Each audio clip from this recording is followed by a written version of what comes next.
He was a big man with an even bigger heart and a bigger personality that went with it.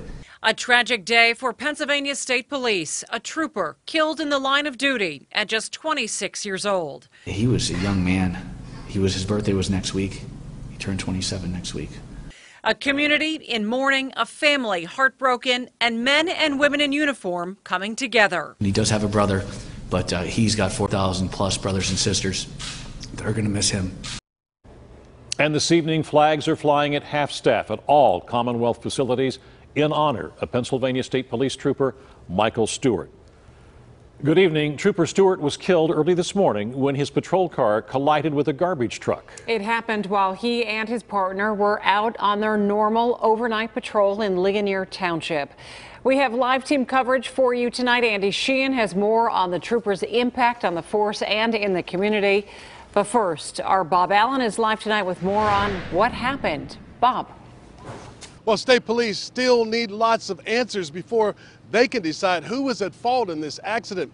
They're conducting an all-out investigation and have not ruled out the possibility of charges.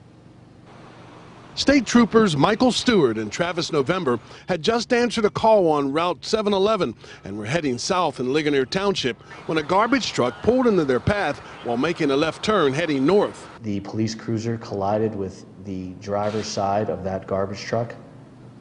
The brunt of the force took place on the police cruiser's front driver's side where Trooper Stewart was sitting. Trooper Stewart died at the scene. State police are conducting a full-fledged investigation.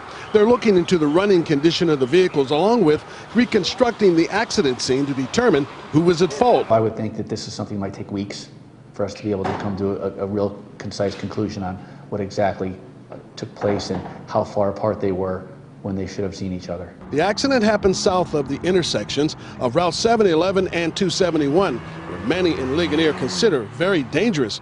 Township Solicitor Michael Corrin says the accident has nothing to do with the intersection, but they're still waiting for the outcome of the investigation. Once that investigation is complete, any and all concerns about the safety of that intersection will be communicated to PennDOT.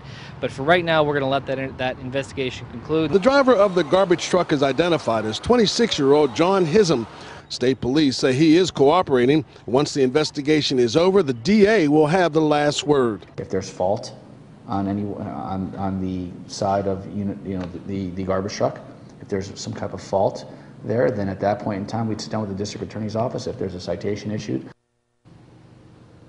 Now, one question that authorities are still looking for answers, they want to know if either of the drivers saw each other coming. Meanwhile, they say both the troopers were wearing seatbelts when the accident happened. Reporting live in Greensburg, Bob Allen, KDKA-TV News.